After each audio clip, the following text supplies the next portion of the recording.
Los que mueren por la vida no pueden llamarse muertos. Y a partir de este momento es prohibido llorarlos. Que se callen los redobles en todos los campanarios. Vamos, cumpa, carajo, que para amanecer no hacen falta gallinas, sino cantar de gallos.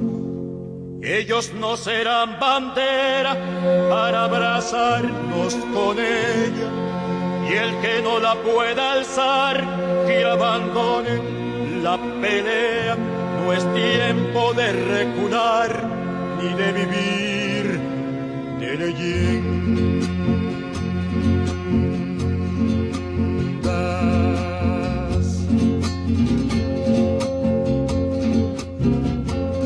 Canta, canta, compañero, que tu voz sea disparo, que con las manos del pueblo no habrá canto desarmado. Canta, canta, compañero, canta, canta, compañero, canta, canta, compañero. A raíz de los comienzos del acuerdo con el M-19, entran al escenario otros sectores de la sociedad civil. Entran personajes que no estaban estrictamente dentro de los parámetros de la izquierda tradicional. Y además hay una cuestión que hizo crisis, que fue el problema de la cortina de hierro, cuando se rompió la cortina de hierro, que en ese momento es cuando todo el mundo dice, no, se desmoralizó, se vino a pique, la gente ya como que se desanimó y hay una desmovilización completa. Eso fue lo que pasó, que la gente comienza a desintegrarse en los grupos. Con el acuerdo de paz, entonces aparece la AD y se conforma AM-19, pero con sectores diferentes a la izquierda del MDL, del ELN, de los que participaban en el sindicalismo independiente, externos, Alberto Carvajal, el maestro Orlando Fazborda y otros sectores que entraron en la escena y participan en la conformación de la M-19 y en el lanzamiento de la candidatura de Pizarro de León Gómez. No eran necesariamente ni el M-19, sino sectores diferentes ya a esos tradicionales que venían dentro de la izquierda. Ya después de la constituyente, después de que pasaron todas estas cosas, viene una situación y que se entra en una nueva situación y viene el gobierno del doctor César Gaviria y entonces acaba en Colombia la industria protegida, porque aquí para importar los artículos terminados de cosas que se hicieran aquí tenían que pagar un arancel muy alto. Entonces lo acaban y entonces empieza la cuestión de la famosa apertura económica y se cambia el concepto de cómo se manejaba aquí la cuestión de la industria y la protección a lo nacional.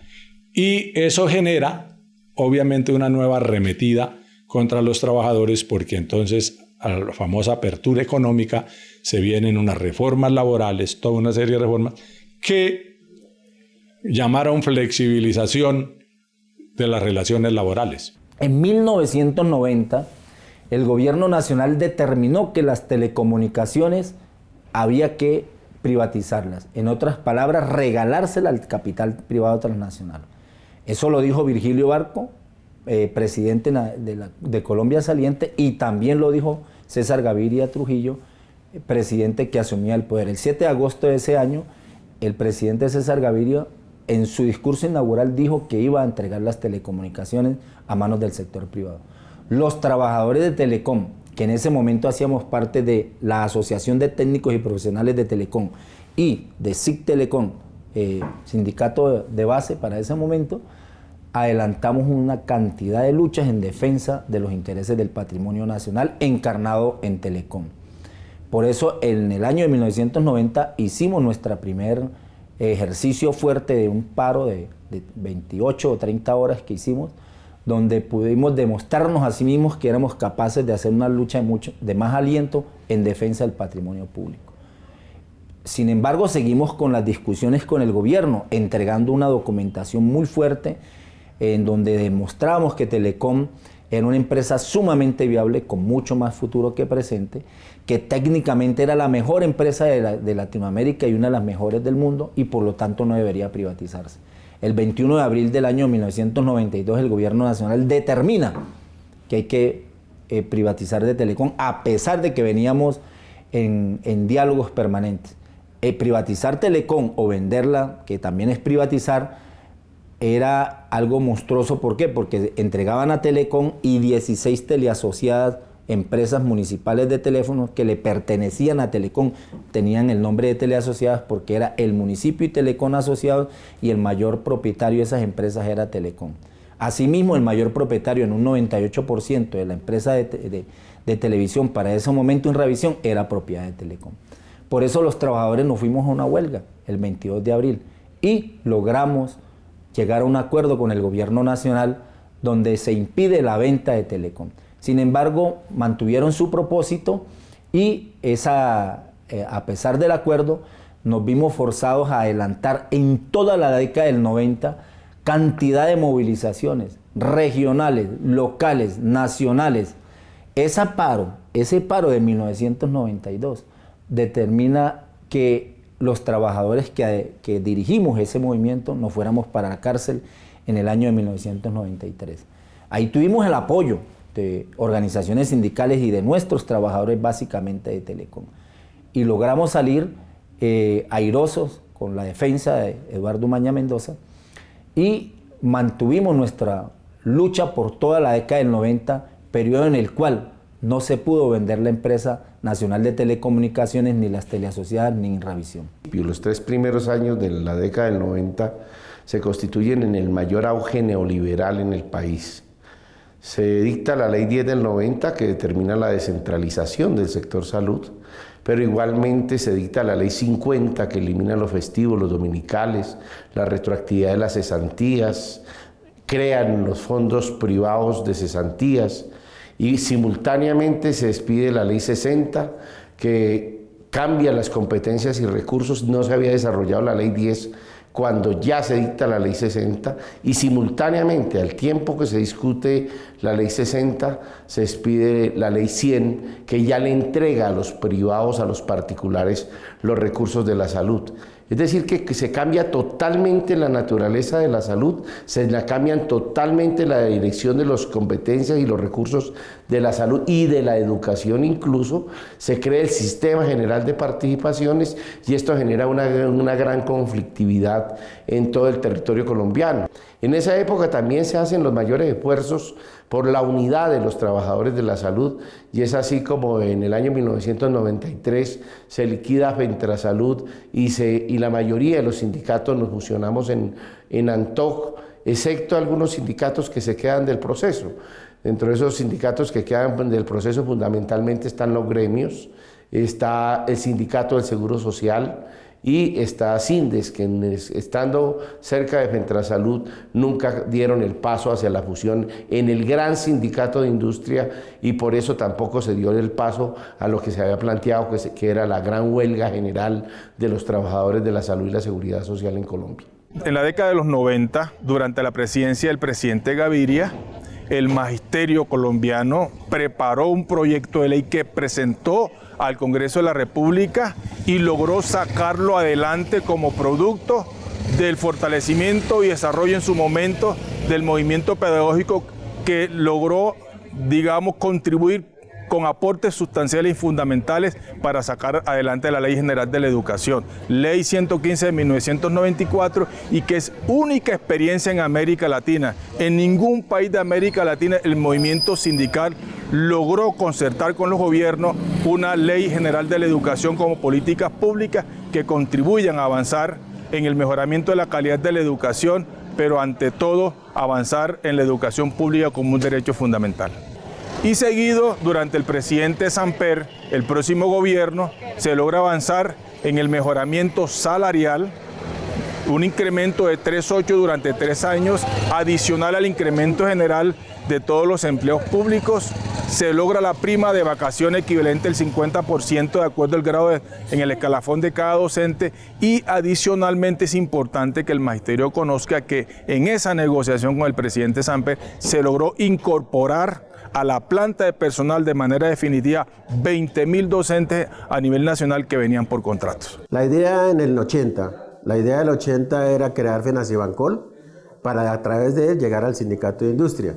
Se crea FENACIBANCOL y la idea de todos era llegar al sindicato de industria. Lo que se fue jalonando, se fue llevando, en el 90 comienza a patentizarse, entre el 70 en el 88 al 90 se patentiza primero con un sector de la SED que se pasa a la UNED, después con un sector de Sintrapopular que se pasa a la UNED, y finalmente la fusión de Sintrapopular y de Sintrabanca a la UNED, que fueron aprobados por el Ministerio del Trabajo en el 82 más o menos, en el 92, perdón. Después de la fusión de Sintrabanca y Sintrapopular a la UNED, en el 91, en el 92 hicimos la primera huelga conjunta como UNED en Sintrabanca, en el Banco Cafetero y Banco Popular, por más de 15 días, simultáneas. Cerramos todas las oficinas, teníamos control del banco, no entraba nadie, y la base estatalmente apoyaba esa huelga. ¿Sí? Entonces fueron más de 15 días en plena actividad huelguística, actividad de lucha y de solidaridad del movimiento estudiantil, de los demás sindicatos. O sea, había un apoyo, o sea, ahí teníamos un prestigio como UNED, por lo que traíamos de Cafetero y Popular anteriormente. Al año siguiente votamos la huelga en el anglo-colombiano, o sea, en el año 93, y por más de 20 días estuvimos con huelga efectiva y con una exitosa participación de los trabajadores. Nos hemos convencido de que la huelga es un instrumento de lucha muy importante, ¿sí? Y con ella los logros de las reivindicaciones que hemos obtenido. Sí, esos años 90 fueron supremamente fuertes porque el gobierno, a través de toda la represión que orquestó desde las altas esferas con los organismos de seguridad del Estado, pues permanentemente vivíamos bajo amenazas, asesinatos, terror, desplazados de otras regiones a Bogotá, etcétera, etcétera. Y entonces fue una época en que el sindicato prácticamente le tocó dedicarse su actividad sindical a el trabajo de derechos humanos, a la defensa del derecho a la vida. Ahí centró toda su actividad a la organización sindical. Fuimos capturados 16 sindicalistas de la USO, varios dirigentes a finales del año 1997. Entonces, eso fue muy fuerte porque al sindicato lo acusaban de ser copartícipe de la voladura a la infraestructura petrolera, de ser socio de las organizaciones guerrilleras, de hacer actos terroristas. Fabricaron testigos, nos juzgaron bajo la justicia sin rostro que se fue ideada para juzgar a los narcotraficantes, y ahí nos la aplicaron a nosotros. Nuestro abogado Eduardo Umaña Mendoza logró comprobar todo el montaje de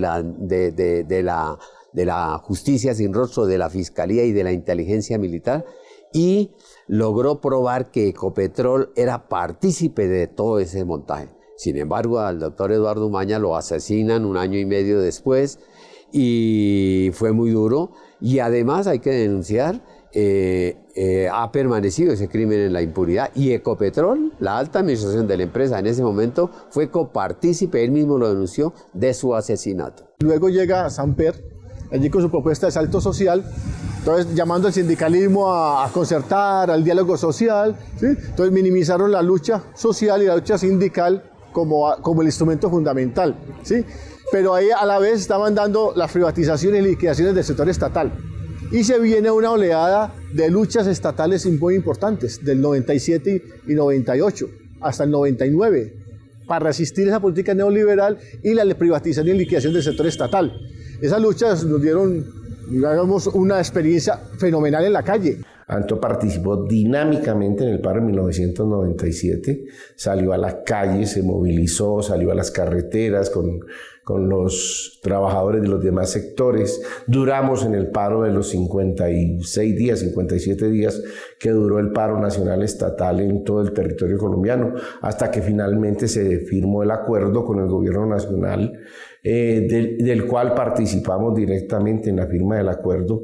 Se establecieron algunos compromisos para hacer menos gravosa la situación de los hospitales. Después del paro estatal del año 1997, el compañero Jorge Ortega García tuvo una participación bastante importante. En ese momento, Jorge era el vicepresidente de la Central Unitaria de Trabajadores CUT, de su Ejecutivo Nacional, y al estar en ese cargo, la CUT le asignó la responsabilidad del trabajo de derechos humanos. En esa discusión, Jorge no solamente hizo interlocución a nivel internacional denunciando la persecución y la política genocida contra el sindicalismo y particularmente contra la CUT, sino que también estuvo exigiéndole al gobierno colombiano la exigencia a su vez, y valga la redundancia, que hizo la comunidad internacional al gobierno colombiano de proteger la vida de los sindicalistas colombianos. Salíamos de una reunión de la Central Unitaria de Trabajadores CUT en las horas de la tardecita, por la noche, casi a las 7 de la noche, y nos dirigimos, íbamos en el mismo rumbo, vivíamos muy cerca, nos fuimos en el mismo taxi y dejamos a Jorge Ortega en la puerta del edificio donde vivía. Un conjunto residencial en el sur de Bogotá. Él hizo su ingreso y cuando llegó al bloque donde quedaba situado el apartamento donde vivía, lo estaban esperando los sicarios, quienes lo asesinaron abriendo la puerta del edificio donde vivía. A nosotros nos avisan, a mí me avisan media hora, me llaman. Recuerdo que me llama la compañera Patricia Uritica y me pregunta dónde dejaron a Jorge, a qué horas lo dejaron, y pues nos contó la trágica noticia que había sido asesinado. Fue un hombre solidario, un hombre que significó mucho para el movimiento sindical, y que su pérdida no la sentimos solamente desde el 20 de octubre de 1998, día en que fue asesinado, sino que su pérdida todavía deja un gran vacío en el sindicalismo colombiano. Y aprovecho la oportunidad para reivindicar no solamente el compromiso y la lucha de Jorge Ortega García por los derechos de los trabajadores y las trabajadoras, sino para reivindicar ese gran ser humano que perdimos en el movimiento sindical colombiano y particularmente en la Central Unitaria de Trabajadores.